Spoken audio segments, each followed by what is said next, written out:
Good morning. Working capital management എന്ന സബ്ജക്റ്റിലെ introduction to working capital എന്ന ചാപ്റ്ററിൽ അടുത്ത ക്ലാസ്സിലേക്ക് നമുക്ക് കടക്കാം. കഴിഞ്ഞ ക്ലാസ്സിൽ നമ്മൾ മെയിനായിട്ടും പഠിച്ചത് ഓപ്പറേറ്റിംഗ് സൈക്കിൾ കോൺസെപ്റ്റിനെ കുറിച്ചിട്ടാണ്. നമ്മൾ ഫിനാൻഷ്യൽ മാനേജ്മെൻറ്റിൽ പഠിച്ചിട്ടുള്ളത് തന്നെയാണ്. ഓപ്പറേറ്റിംഗ് സൈക്കിൾ കോൺസെപ്റ്റിൽ നമ്മൾ എന്താ പഠിച്ചത്? നമ്മൾ ക്യാഷ് വെച്ച് റോ മെറ്റീരിയൽ മേടിക്കുന്നു, റോ മെറ്റീരിയൽ ഉപയോഗിച്ചിട്ട് വർക്കിംഗ് പ്രോഗ്രസ് ആവണു, വർക്കിംഗ് പ്രോഗ്രസ് ഫിനിഷ്ഡ് ഗുഡ്സ് ആവണു, ഫിനിഷ്ഡ് ഗുഡ്സ് ചിലപ്പോൾ നേരിട്ടിട്ട് ക്യാഷായിട്ട് മാറണു, അല്ലെങ്കിൽ ഡെപ്റ്റേഴ്സാക്കി മാറി ഡെപ്റ്റേഴ്സാണ് പിന്നെ വീണ്ടും ക്യാഷായിട്ട് കൺവേർട്ട് ചെയ്യും. ഈ പ്രോസസ്സ് ഇങ്ങനെ കറങ്ങിക്കൊണ്ടിരിക്കും. അതുകൊണ്ടാണ് അതിനെ ഓപ്പറേറ്റിംഗ് സൈക്കിൾ അല്ലെങ്കിൽ സർക്കുലേറ്റിംഗ് അല്ലെങ്കിൽ ഫ്ലോട്ടിംഗ് ക്യാപിറ്റൽ എന്നൊക്കെ വിളിക്കുന്നത്. അതാണ് കഴിഞ്ഞ ക്ലാസ്സിൽ നമ്മൾ ഡിസ്കസ് ചെയ്തത്. ഇനി അതിൻ്റെ കണ്ടിന്യൂവേഷൻ ക്ലാസ്സിലേക്ക് നമുക്ക് കടക്കാം. First, we are going to discuss about the factors determining working capital requirements.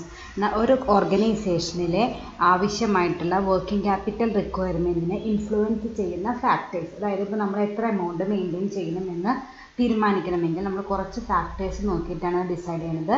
ഏതൊക്കെ ഫാക്ടേഴ്സാണ് നോക്കേണ്ടതെന്നാണ് ഇപ്പോൾ പറയാൻ പോണത്.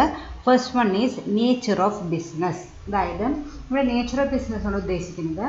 If our organisation is a trading concern or manufacturing concern, അതായത് ഇപ്പോൾ പ്രൊഡക്ഷൻ നടക്കുന്ന ഒരു ഓർഗനൈസേഷൻ ആണെന്ന് വിചാരിക്കുക, അല്ലെങ്കിൽ ട്രേഡിംഗ് മീൻസ് ഫിനിഷ്ഡ് ഗുഡ്സ് മേടിച്ച് അത് നേരിട്ടിട്ട് പ്രൊഡക്ഷൻ നടക്കണില്ല, പക്ഷേ ട്രാൻസാക്ഷൻസ് കൂടുതലുണ്ടാവും. നമ്മളിപ്പോൾ സാധാരണ കാണുന്ന റീറ്റെയിൽ സ്റ്റോർ പോലത്തെ അങ്ങനത്തെ കടകളെ വിളിക്കുന്ന പിന്നെ ട്രേഡിംഗ് കൺസേൺ.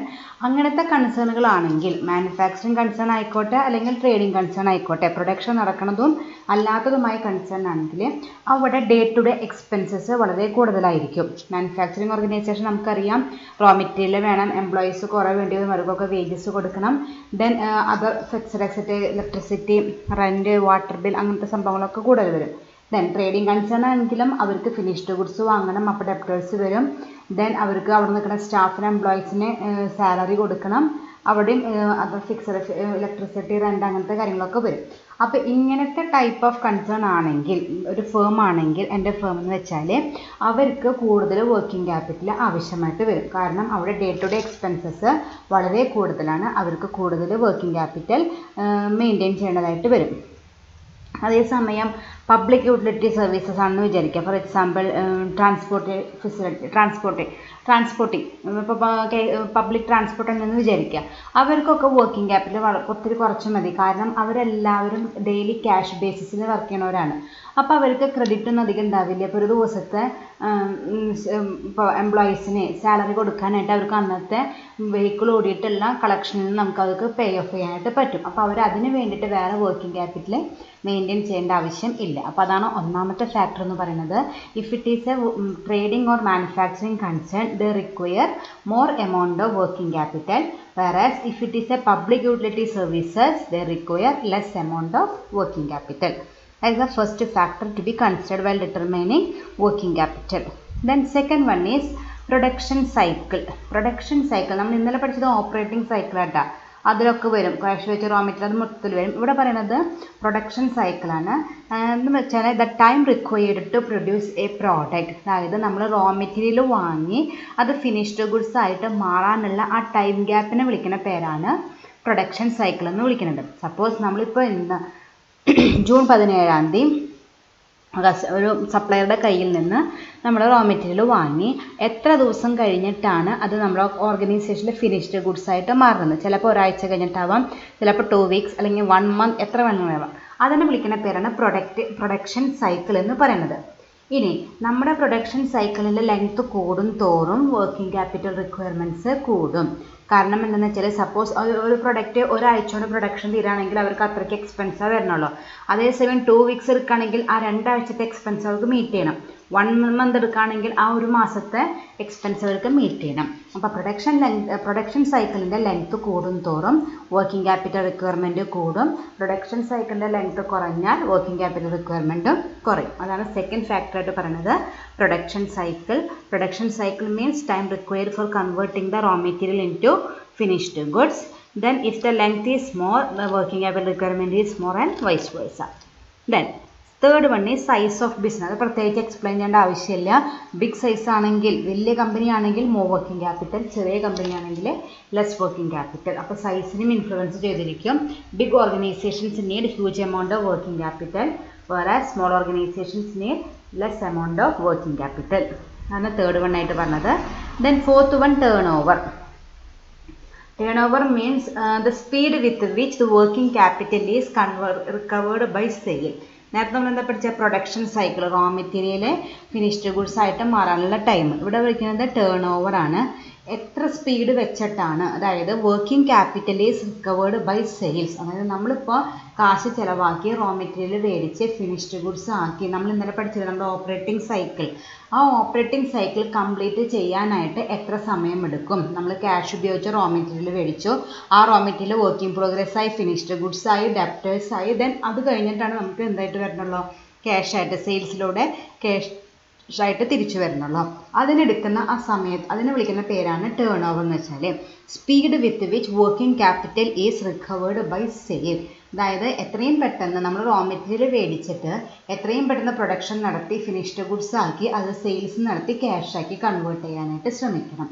എപ്പോഴും ടേൺ ഓവർ കൂട്ടാണ് വേണ്ടത്, സ്പീഡ് കൂട്ടല്ല. എല്ലാവർക്കും സ്പീഡ് കൂട്ടാന്ന് വെച്ചാൽ ടേൺ ഓവർ കൂട്ടണം. അപ്പോൾ എത്രയും പെട്ടെന്ന് നമ്മൾ റോ മെറ്റീരിയൽ എന്തായിട്ട് തിരിച്ചു വരണം? ആ സൈക്കിളൊക്കെ കറങ്ങി ക്യാഷായിട്ട് തിരിച്ചു വരണം. അതിനെ വിളിക്കുന്ന പേരാണ് ടേൺ ഓവർ. അപ്പോൾ സ്പീഡ് കൂടിയാൽ if it is high less working capital is required. അതായത് നമ്മുടെ ടേൺ ഓവറിൻ്റെ സ്പീഡ് വളരെ കൂടുതലാണ്. അതിൻ്റെ അർത്ഥം എന്താണ്?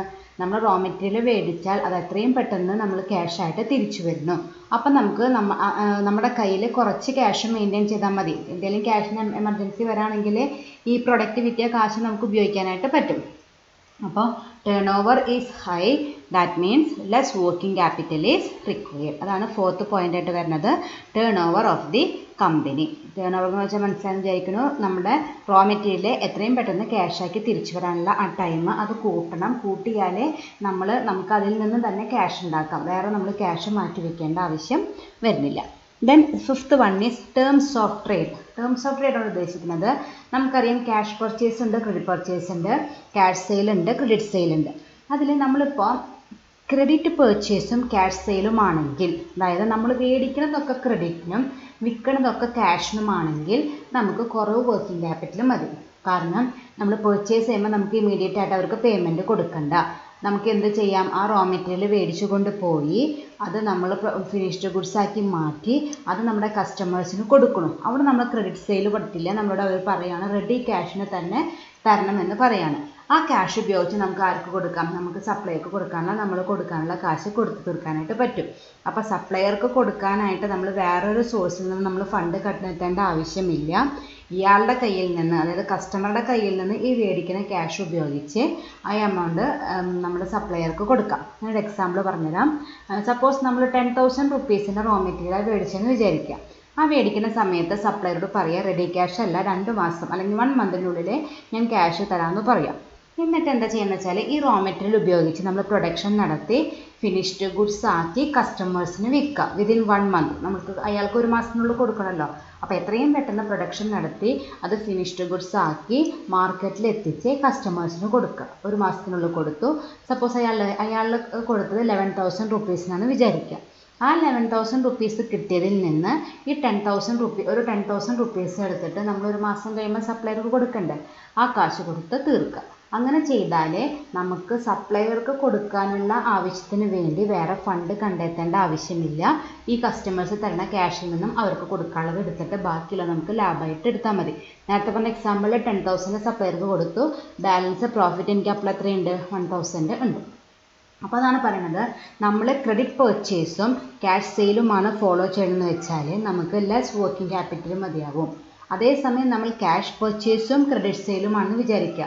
അതായത് റോ മെറ്റീരിയൽ മേടിക്കുമ്പോൾ തന്നെ നമ്മൾ എന്ത് കൊടുക്കേണ്ടതായിട്ട് വരും? ക്യാഷ് കൊടുക്കേണ്ടത് വരുന്ന ഒരവസ്ഥയാണെങ്കിൽ നമുക്കിതുപോലെ ചെയ്യാൻ പറ്റില്ല. കസ്റ്റമറുടെ കയ്യിൽ നിന്ന് കാശ് മേടിച്ചിട്ട് അയാൾക്ക് കൊടുക്കാനായിട്ട് പറ്റില്ല. ഓൺ ദി സ്പോട്ട് നമ്മൾ പേയ്മെൻറ്റ് കൊടുക്കേണ്ടതായിട്ട് വരും. അപ്പം അങ്ങനത്തെ അവസ്ഥയിൽ നമ്മൾ എന്ത് ചെയ്യണം? കൂടുതൽ വർക്കിംഗ് ക്യാപിറ്റൽ മെയിൻറ്റെയിൻ ചെയ്ത് വെക്കണം. അതാണ് ഇവിടെ 5th പോയിന്റ് ആയിട്ട് പറയുന്നത്. Terms of trade, that is credit purchase and cash sale ആണെങ്കിൽ less working capital, whereas cash purchase and credit sale ആണെങ്കിൽ more amount of working capital. അപ്പോൾ ഇതാണ് ആദ്യത്തെ 5 factors determining working capital requirement.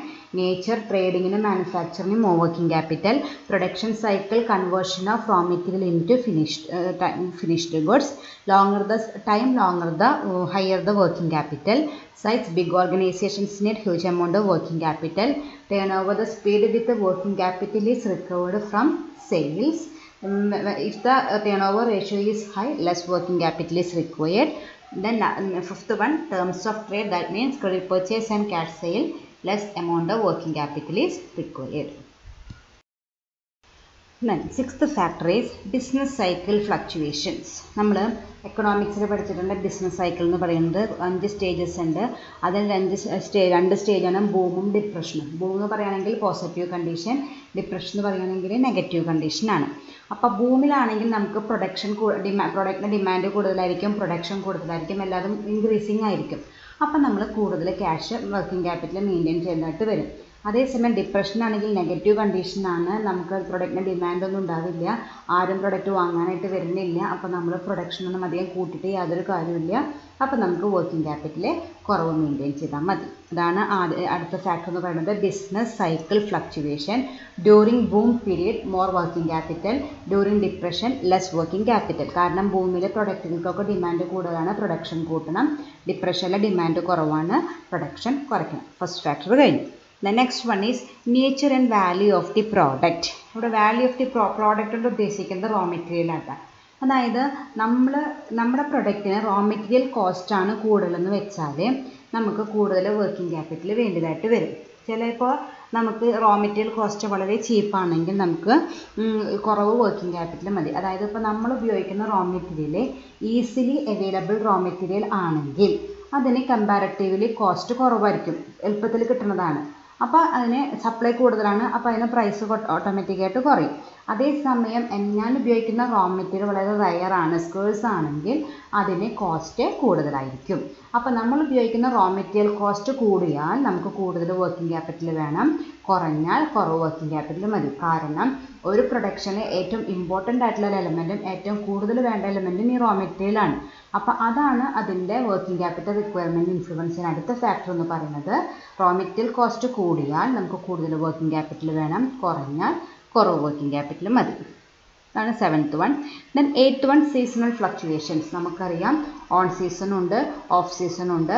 On സീസണിലെ demand കൂടും, production കൂടും, അപ്പോൾ working capital കൂടുതൽ വേണം. ഓഫ് സീസണിലെ ഡിമാൻഡ് കുറയും, പ്രൊഡക്ഷൻ കുറയും, വർക്കിംഗ് ക്യാപിറ്റൽ കുറവ് മതി. അത് വലിയ എക്സ്പ്ലെയിൻ ചെയ്യേണ്ട ആവശ്യമില്ല. അതാണ് seasonal fluctuations. Then use of manual labour or machine. അതായത് നമ്മുടെ ഓർഗനൈസേഷനിൽ കൂടുതലും എംപ്ലോയീസും വളരെ കുറച്ച് മെഷീനറി ഉള്ളതെന്ന് വിചാരിക്കുക. അപ്പോൾ അവിടെ നമുക്ക് വർക്കിംഗ് ക്യാപിറ്റൽ കൂടുതൽ വേണം. കാരണം നമ്മുടെ ഓർഗനൈസേഷനിൽ വർക്ക് ചെയ്യുന്ന എംപ്ലോയീസ് കൂടുതലാണ്, അവർക്ക് ഡെയിലി വേജസ് കൊടുക്കണം. ഡെയിലി വേജസ് കൊടുക്കുമ്പോൾ നമ്മുടെ ഡേ ടു ഡേ എക്സ്പെൻസ് കൂടും. അപ്പോൾ നമുക്ക് കൂടുതൽ വർക്കിംഗ് ക്യാപിറ്റൽ മെയിൻറ്റെയിൻ ചെയ്യേണ്ടതായിട്ട് വരും. അതേസമയം നമ്മുടെ ഓർഗനൈസേഷനിൽ എംപ്ലോയീസ് കുറവും മെഷീനറിയാണ് കൂടുതലെന്ന് വെച്ചാൽ അവിടെ വർക്കിംഗ് ക്യാപിറ്റൽ വളരെ കുറച്ച് മതി. അവിടെ കൂടുതൽ വേണ്ടി വരിക ഫിക്സഡ് ക്യാപിറ്റൽ ആയിരിക്കും. കാരണം ഈ മെഷീനറി ഒക്കെ മേടിക്കാനായിട്ട് നമുക്ക് കൂടുതൽ ആവശ്യം വരിക ഫിക്സഡ് ക്യാപിറ്റൽ ആയിരിക്കും. അപ്പോൾ അതായിരിക്കും അവിടെ കൂടുതലും ഇമ്പോർട്ടൻ്റ് ആയിട്ട് വേണ്ടി വരിക. വർക്കിംഗ് ക്യാപിറ്റൽ കമ്പാരറ്റീവ്ലി കുറവായിരിക്കും. മറ്റേ ഫിക്സഡ് എക്സ്പെൻസുകളൊക്കെ വരും, പക്ഷെ മറ്റേതിനെ വെച്ച് നോക്കുമ്പോൾ മാനുവലിനെ വെച്ച് നോക്കുമ്പോൾ ഇതിന് വളരെ കുറവായിരിക്കും. അപ്പോൾ മാനുവൽ ഇൻറ്റൻസീവ് ഇൻഡസ്ട്രി ആണെങ്കിൽ എംപ്ലോയീസിനെ അല്ലെങ്കിൽ ഹ്യൂമൻ റിസോഴ്സസിനെ കൂടുതൽ ഉപയോഗിക്കുന്ന ഒരു കമ്പനി ആണെങ്കിൽ more working capital is required because there is a huge hike in day-to-day expenses. Whereas if it is a machine intensive industry, less amount of working capital is required. That is the 9th point. Then 10th point is growth and expansion of business. എൻ്റെ company ഒരു growing company ആണെങ്കിൽ, നന്നായിട്ട് business ഉണ്ടാക്കി day by day grow ചെയ്യുന്ന ഒരു company ആണെങ്കിൽ we need more working capital. Otherwise there is a need of less working capital. അതായത് പ്രത്യേകിച്ച് എക്സ്പാൻഷനും ഗ്രോത്തും ഒന്നും ഇല്ലാത്തൊരു കമ്പനിയാണെങ്കിൽ അവർക്ക് അഡീഷണൽ വർക്കിംഗ് ക്യാപിറ്റലിൻ്റെ ആവശ്യം വരുന്നില്ല. അപ്പോൾ ഗ്രോത്തും എക്സ്പാൻഷനും ഉണ്ടെങ്കിൽ മോർ വർക്കിംഗ് ക്യാപിറ്റൽ നമ്മൾ മെയിൻറ്റെയിൻ ചെയ്യേണ്ടതായിട്ട് വരും. Then last one company policy. കമ്പനിക്ക് തന്നെ നമുക്കറിയാം പോളിസി എന്ന് പറയുകയാണെങ്കിൽ rules and regulations to be followed by the company. അപ്പോൾ ഇങ്ങനെ കമ്പനിക്ക് തന്നെ ഒരു പോളിസി ഉണ്ട്. നമ്മൾ റിസ്ക് എടുക്കാൻ താല്പര്യമില്ല, നമ്മൾ കൂടുതൽ മെയിൻറ്റെയിൻ ചെയ്യാൻ പോവുകയാണ്. കാരണം വർക്കിംഗ് ക്യാപിറ്റൽ കുറഞ്ഞാൽ റിസ്ക് ഉണ്ട്. കാരണം നമുക്ക് കാശ് തികയില്ലെന്നൊരു ടെൻഷൻ ഉണ്ട്. അപ്പോൾ ആ ടെൻഷൻ ഒഴിവാക്കാനായിട്ട് ചില കമ്പനികൾ എന്ത് ചെയ്യും, നമുക്ക് കൂടുതൽ വർക്കിംഗ് ക്യാപിറ്റൽ മെയിൻറ്റെയിൻ ചെയ്യാം എന്നൊരു ഡിസിഷൻ എടുക്കും. അവർക്ക് റിസ്ക് എടുക്കാൻ പേടിയാണ്. അപ്പോൾ അവിടെ റിസ്ക് കുറഞ്ഞാൽ ഓട്ടോമാറ്റിക്കായിട്ട് റിട്ടേണും കുറയും. അത് വേറൊരു കാര്യം. അപ്പോൾ കമ്പനി പോളിസി അത് ഇൻഫ്ലുവൻസ് ചെയ്യും. ഇപ്പോൾ കമ്പനി ഇങ്ങനെ തീരുമാനിക്കുകയാണ്, നമ്മൾ ആവശ്യത്തിൽ അധികം വർക്കിംഗ് ക്യാപിറ്റൽ മെയിൻറ്റെയിൻ ചെയ്യാൻ തീരുമാനിച്ചാൽ അതുപോലെ ചെയ്യാം. ചില കമ്പനികളുണ്ട് റിസ്ക് എടുക്കാൻ താല്പര്യമുള്ളവർ, വർക്കിംഗ് ക്യാപിറ്റൽ അധികമൊന്നും മെയിൻറ്റെയിൻ ചെയ്യേണ്ട, എന്തെങ്കിലും എമർജൻസി വരുമ്പോൾ അപ്പോൾ നോക്കാം എന്നൊരു ആറ്റിറ്റ്യൂഡ് ആണെങ്കിൽ അവർ കുറവ് വർക്കിംഗ് ക്യാപിറ്റൽ മെയിൻറ്റെയിൻ ചെയ്യുള്ളൂ. അവർക്ക് അപ്പോൾ എന്തുണ്ടാവും, റിട്ടേണും കൂടും. അതായത് റിസ്ക് എടുക്കുന്നുണ്ട്, അപ്പോൾ അവർക്ക് റിട്ടേണും കൂടും. അപ്പോൾ അതാണ് last factor, company policy. Company policy അനുസരിച്ച് നമ്മുടെ വർക്കിംഗ് ക്യാപിറ്റൽ റിക്വയർമെൻറ്റ് കൂടിയും കുറഞ്ഞും ഇരിക്കും. ഇതൊക്കെയാണ് അടുത്ത ലാസ്റ്റത്തെ factors determining working capital requirement. First പഠിച്ചത് ബിസിനസ് സൈക്കിളാണ്, ബൂമിലെ കൂടുതലും ഡിപ്രഷനിലെ കുറവും. Then next one nature and value of the product. Raw material cost കൂടിയാൽ വർക്കിംഗ് ക്യാപിറ്റൽ കൂടും, കുറഞ്ഞാൽ അതിനനുസരിച്ച് കുറയും. സീസണൽ ഫ്ലക്ച്വേഷൻസ്, ഓൺ സീസണിൽ വർക്കിംഗ് ക്യാപിറ്റൽ റിക്വയർമെൻറ്റ് കൂടും, ഓഫ് സീസണിൽ കുറയും. Use of manual labour and machine. Labour intensive ആണെങ്കിൽ വർക്കിംഗ് ക്യാപിറ്റൽ കൂടും, മിഷനറി ആണെങ്കിൽ വർക്കിംഗ് ക്യാപിറ്റൽ കുറയും. Growth and expansion. ഗ്രോത്ത് ഉള്ള കമ്പനി ആണെങ്കിൽ വർക്കിംഗ് ക്യാപിറ്റൽ കൂടും അല്ലെങ്കിൽ കുറയും. Then company policy. കമ്പനിക്ക് തന്നെ കമ്പനി പോളിസിയിൽ കൃത്യമായിട്ട് എഴുതിയിട്ടുണ്ടാവും കൂടുതൽ മെയിൻറ്റെയിൻ ചെയ്യണോ ചെയ്യേണ്ടേ എന്നുള്ളത്. അതിനനുസരിച്ച് വർക്കിംഗ് ക്യാപിറ്റൽ റിക്വയർമെൻറ്റ് വാരി ചെയ്യും. ഓക്കെ, അപ്പോൾ ഇതൊക്കെയാണ് factors influencing working capital requirement. നേരത്തെ സ്ലൈഡും ഈ സ്ലൈഡും കൂടി പഠിക്കാം. Our next topic is hardcore working capital. Important ആണ്, അതെല്ലാം 1 മാർക്കിനൊക്കെ ഇടയ്ക്കിടയ്ക്ക് ചോദിക്കുന്നതാണ്. ഹാർഡ് കോർ വർക്കിംഗ് ക്യാപിറ്റൽ എന്താണെന്നുള്ളത്. അതിൻ്റെ മീനിങ് എന്താണെന്ന് വെച്ചാൽ it is the minimum amount of current asset that must be kept in the organisation. നമുക്കറിയാം വർക്കിംഗ് ക്യാപിറ്റൽ എന്ന് പറയുകയാണെങ്കിൽ വർക്കിംഗ് ക്യാപിറ്റൽ കൂട്ടണമെങ്കിൽ നമ്മൾ എന്ത് കൂട്ടിയാൽ മതി, കറണ്ട് അസെറ്റ് കൂട്ടിയാൽ മതി.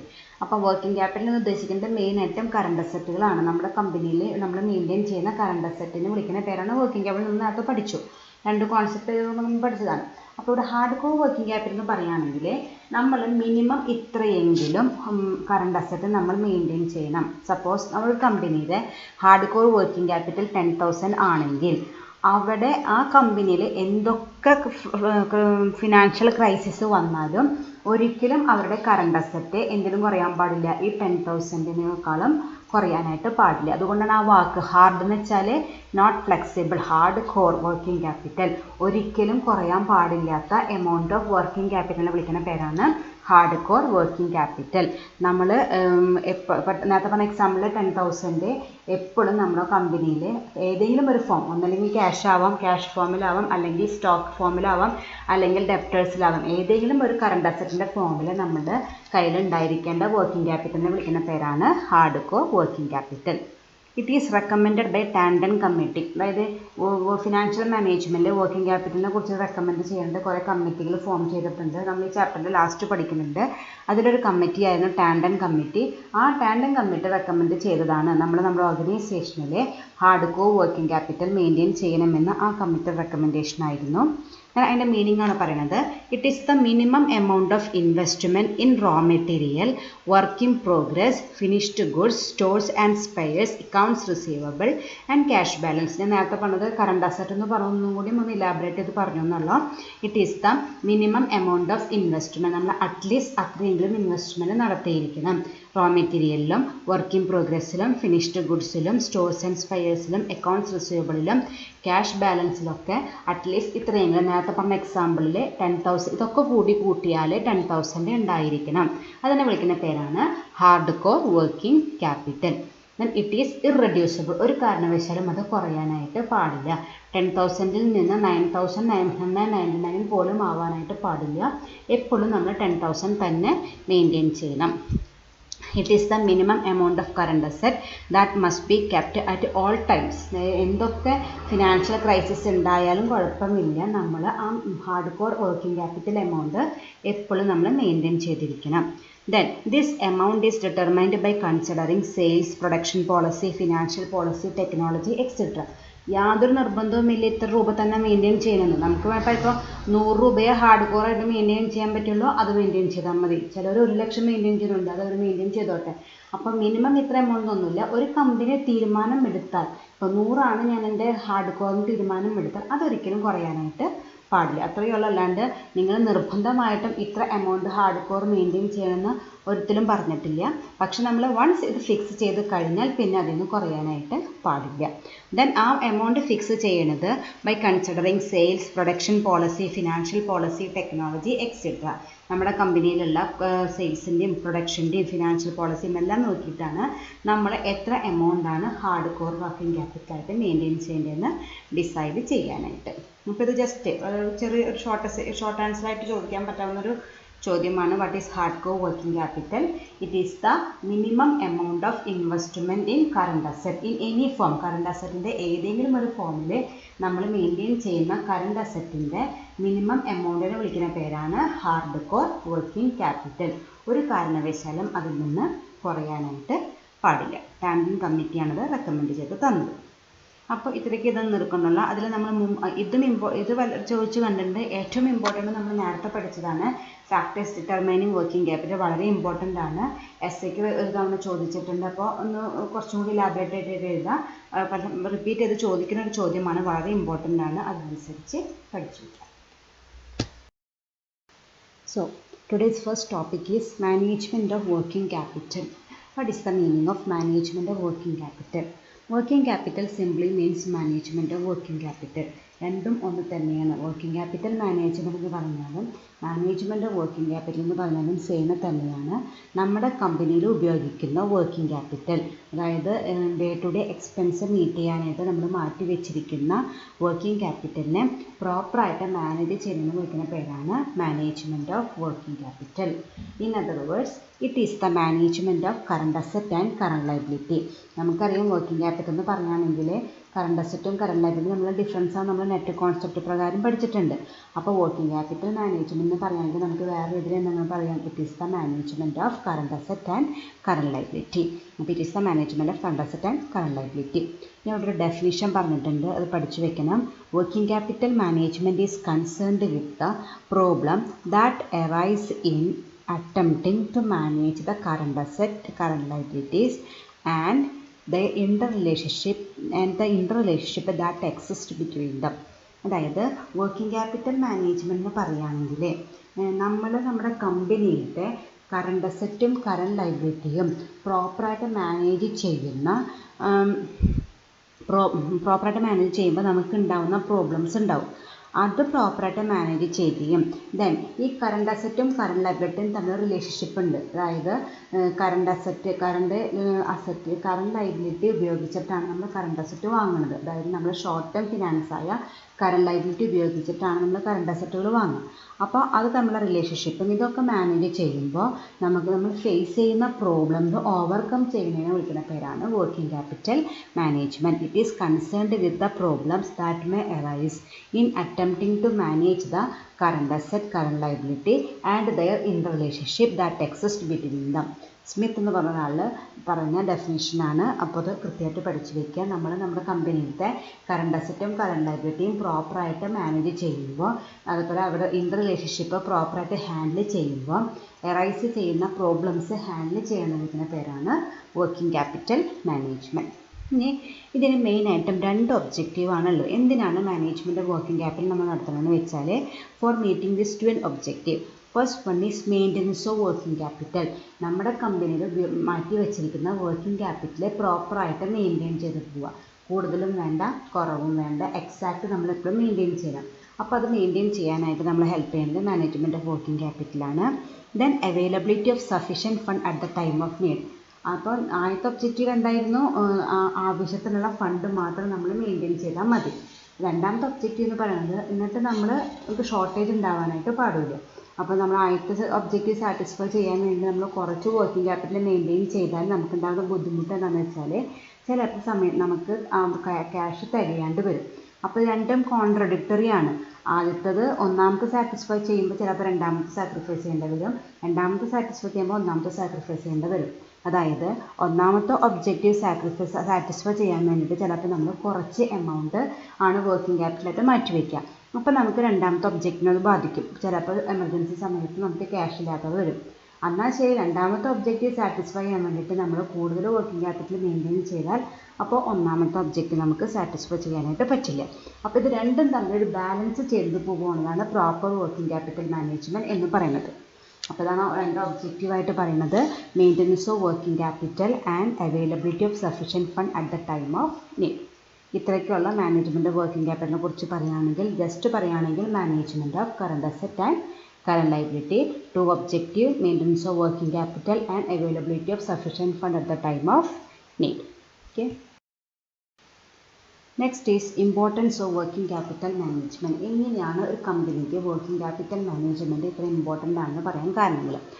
ഫസ്റ്റ് വൺ പറയുന്നത്, about 50 to 70% of capital is invested in current asset. നമ്മൾ ഒരു ബിസിനസ് സ്റ്റാർട്ട് ചെയ്യാനായിട്ട് മൊബിലൈസ് ചെയ്യുന്ന ക്യാപിറ്റൽ, മൂലധനത്തിൻ്റെ 50 to 70% മാറ്റി വെക്കുന്നത് ഈ വർക്കിംഗ് ക്യാപിറ്റലിന് വേണ്ടിയിട്ടാണ്. ബാലൻസേ നമ്മൾ ഫിക്സഡ് അസറ്റ് വാങ്ങാനായിട്ട് ഉപയോഗിക്കുന്നുള്ളൂ. അപ്പോൾ നമ്മൾ ഇറക്കിയ മുതലിൻ്റെ 50 തൊട്ട് 70% വരെ കെട്ടിക്കിടക്കുന്നത് എവിടെയാണ്? ഈ വർക്കിംഗ് ക്യാപിറ്റലിലാണ്, അല്ലെങ്കിൽ കറണ്ട് അസറ്റിലാണ്. അപ്പോൾ അത് നമ്മൾ പ്രോപ്പറായിട്ട് ഹാൻഡിൽ ചെയ്തില്ലെങ്കിൽ ചിലപ്പോൾ നമ്മുടെ ബിസിനസ് ഫ്ലോപ്പ് ആവണം, നമ്മൾ ഇറക്കിയ മുതൽ പോകാനുള്ള സാധ്യത അതിനുണ്ട്. അപ്പോൾ അതാണ് ഒന്നാമത്തെ ഇമ്പോർട്ടൻസ് ആയിട്ട് പറയുന്നത്. 50 to 70% of the capital are blocked in or invested in this current asset. So we have to handle this current asset properly and profitably. നമ്മൾ പ്രോപ്പറായിട്ട് യൂസ് ചെയ്താലേ നമുക്ക് പ്രോഫിറ്റ് ഉണ്ടാക്കാനായിട്ട് പറ്റുള്ളൂ. സെക്കൻഡ് വൺ പറയുന്നത്, current assets cannot be acquired on lease. Suppose ഇപ്പോൾ നമുക്ക് fixed asset വാങ്ങാൻ കാശില്ലെങ്കിൽ നമുക്കത് ലീസിന് എടുക്കാം. ലീസ് ഫിനാൻസിങ് കണ്ടെത്തി വാടകയ്ക്ക് എടുക്കാനായിട്ട് പറ്റും. ഒരു മെഷീനറി നമുക്ക് കോൺട്രാക്ട് ബേസിൽ 5 or 10 കൊല്ലത്തേക്ക് നമുക്ക് ലീസിന് എടുക്കാനായിട്ട് പറ്റും, ഏതാണെങ്കിൽ ഫിക്സഡ് അസറ്റ് ആണെങ്കിൽ. പക്ഷേ കറണ്ട് അസറ്റ് അത് പറ്റില്ല. റോ മെറ്റീരിയൽ ലീസിന് എടുക്കാൻ പറ്റില്ല. ക്രെഡിറ്റ് പർച്ചേസ് നടത്താം, അത് മാക്സിമം 2-3 മാസം നമുക്ക് കിട്ടുള്ളൂ. ഇപ്പോൾ ലോങ് പീരീഡിലേക്ക് 5-10 വർഷത്തേക്കൊന്നും ആരും നമുക്ക് ക്രെഡിറ്റ് പർച്ചേസിന് അലൗ ചെയ്യില്ല. അപ്പോൾ അതാണ് പറയുന്നത്, അതുകൊണ്ടാണ് ഇത് ഇമ്പോർട്ടൻ്റ് എന്ന് പറയുന്നത്. നമുക്ക് ഫിക്സഡ് അസറ്റ് വാങ്ങാൻ കാശില്ലെങ്കിലും അത് റെൻറ്റിനെടുത്തിട്ട് നമുക്ക് കാര്യങ്ങൾ അഡ്ജസ്റ്റ് ചെയ്യാനായിട്ട് പറ്റും. പക്ഷേങ്കിൽ കറണ്ട് അസറ്റ് അങ്ങനെ റെൻറ്റിന് ആരും തരില്ല. നമുക്ക് നമ്മുടെ കയ്യിൽ ക്യാഷ് ഉണ്ടെങ്കിൽ മാത്രമേ നമുക്ക് കറണ്ട് അസറ്റ് വാങ്ങാനായിട്ട് പറ്റുള്ളൂ. Then next one is working capital is positively correlated with sales. അതായത് വർക്കിംഗ് ക്യാപിറ്റലും സെയിൽസും തമ്മിൽ പോസിറ്റീവ് കോറിലേഷനാണ്. പ്രോപ്പറായിട്ട് വർക്കിംഗ് ക്യാപിറ്റൽ മാനേജ്മെൻറ്റ് ഉണ്ടെങ്കിൽ സെയിൽസ് കൂടും. കാരണം പ്രോപ്പറായിട്ട് വർക്കിംഗ് ക്യാപിറ്റൽ ഉണ്ടെങ്കിൽ പ്രൊഡക്ഷൻ സ്മൂത്തായിട്ട് നടന്നോളും. കോസ്റ്റ് ഓഫ് പ്രൊഡക്ഷൻ കുറയ്ക്കാനായിട്ട് പറ്റും. റീസണബിൾ പ്രൈസിൽ പ്രൊഡക്റ്റ് മാർക്കറ്റിലേക്ക് എത്തിക്കാൻ പറ്റും. കമ്പനിയുടെ പ്രൊഡക്റ്റിൻ്റെ ഡിമാൻഡ് കൂടും, സെയിൽസ് കൂടും. അപ്പോൾ നമ്മുടെ അൾട്ടിമേറ്റ് എയിം എന്തുതന്നെയാണ്? സെയിൽസ് കൂട്ടണം എന്ന് തന്നെയാണ്. അപ്പോൾ ആ എയിം അച്ചീവ് ചെയ്യണമെങ്കിൽ നമ്മൾ ഇവിടെ ശ്രദ്ധിക്കണം, ഈ വർക്കിംഗ് ക്യാപിറ്റൽ മാനേജ്മെൻറ്റിൽ ശ്രദ്ധിക്കുക. അത് പ്രോപ്പറായിട്ട് മാനേജ് ചെയ്യുകയാണെങ്കിൽ നമുക്ക് ഒരു റീസണബിൾ ആയിട്ടുള്ള സെയിൽസ് നമുക്ക് അച്ചീവ് ചെയ്യാനായിട്ട് പറ്റും. അതാണ് അടുത്ത ഇമ്പോർട്ടൻസ് ആയിട്ട് പറയുന്നത്. Then it is generally financed through outside sources. നമ്മളിങ്ങനെ സോഴ്സസ് ഓഫ് ഫിനാൻസ് പഠിക്കുന്നുണ്ട്, അപ്പോൾ നമുക്ക് ഡീറ്റെയിൽ ആയിട്ട് പഠിക്കാം. എന്നാൽ ഇത് ഇവിടെ പറയുന്നതെന്ന് വെച്ചാൽ വർക്കിംഗ് ക്യാപിറ്റലിന് വേണ്ട ഫണ്ട് കണ്ടെത്തുന്നത് ഔട്ട്സൈഡ് സോഴ്സസിൽ നിന്നാണ്. നമ്മുടെ കയ്യിലുള്ള കാശല്ല, പുറമേ നിന്നും ആൾക്കാരിൽ നിന്നും ഇൻട്രസ്റ്റ് കൊടുത്ത് പലിശയ്ക്ക് മേടിച്ച ക്യാഷ് ഉപയോഗിച്ചിട്ടാണ് നമ്മൾ പലപ്പോഴും എന്ത് ചെയ്യുക, വർക്കിംഗ് ക്യാപിറ്റൽ കണ്ടെത്തുക. അപ്പോൾ അത് പ്രോപ്പറായിട്ട് യൂട്ടിലൈസ് ചെയ്താലേ അത് തിരിച്ചു കൊടുക്കാനും വിത്ത് ഇൻട്രസ്റ്റ് തിരിച്ചു കൊടുക്കാൻ നമുക്ക് പറ്റുള്ളൂ. അപ്പോൾ അതാണ് പറയുന്നത്, വർക്കിംഗ് ക്യാപിറ്റൽ നമ്മൾ മൊബിലൈസ് ചെയ്യുന്നത് ഇൻറ്റേർണൽ സോഴ്സസ് ഉപയോഗിച്ചിട്ടല്ല, എക്സ്റ്റേണൽ സോഴ്സസ് ഉപയോഗിച്ചിട്ടാണ്. അത് നമ്മുടെ ലൈബിലിറ്റിയാണ്. നമ്മൾ പ്രോപ്പറായിട്ട് പേയ്മെൻറ്റ് കൊടുക്കാൻ ലൈബിളായിട്ടുള്ള ഒരു സോഴ്സാണ്. അപ്പോൾ നമ്മൾ പ്രോപ്പറായിട്ട് വർക്ക് ചെയ്താലേ നമുക്കത് പ്രോംപ്റ്റായിട്ട് ആ പേയ്മെൻറ്റ് നടത്താനായിട്ട് പറ്റുള്ളൂ. Then it is important for all firm. Big ആയിക്കോട്ടെ സ്മോൾ ആയിക്കോട്ടെ ഏത് ഫേമിലായാലും വർക്കിംഗ് ക്യാപിറ്റൽ മാനേജ്മെൻറ്റ് ഇമ്പോർട്ടൻ്റ് ആണ്. കാരണം എല്ലായിടത്തും ഡേ ടു ഡേ ആക്ടിവിറ്റി വരും, എല്ലായിടത്തും ഡേ ടു ഡേ എക്സ്പെൻസ് നമ്മൾ മീറ്റ് ചെയ്യേണ്ടതായിട്ട് വരും. അപ്പോൾ സ്മോൾ ഓർഗനൈസേഷന് വർക്കിംഗ് ക്യാപിറ്റൽ മാനേജ്മെൻറ്റ് ഇല്ലെങ്കിലും കുഴപ്പമില്ലെന്ന് പറയുന്നത് ശരിയല്ല. It is applicable to both big and small organisation. ഇതാണ് importance of working capital management പറയുന്നത്. ആദ്യത്തെ 3 പോയിൻ്റാണ് മെയിൻ ഇമ്പോർട്ടൻ്റ് ആയിട്ടുള്ളത്. ഫസ്റ്റ് പോയിൻ്റ്, നമ്മൾ ഇറക്കിയിട്ടുള്ള ക്യാപിറ്റലിൻ്റെ ഭൂരിഭാഗം ഒരു മെജോറിറ്റി പോർഷനും കിടക്കുന്നത് ഈ കറണ്ട് അസറ്റിലാണ്. ദെൻ അത് നമുക്ക് കറണ്ട് അസറ്റ് റെൻറ്റിന് എടുക്കാനൊന്നും പറ്റില്ല. Then there is A positive relationship between sales and this working capital. When working capital increases, sales also increases, or when the working capital is properly utilized, sales increases. അപ്പോൾ ഇതൊക്കെയാണ് importance of working capital മാനേജ്മെൻറ്റിൽ പറയുന്നത്. Thank you.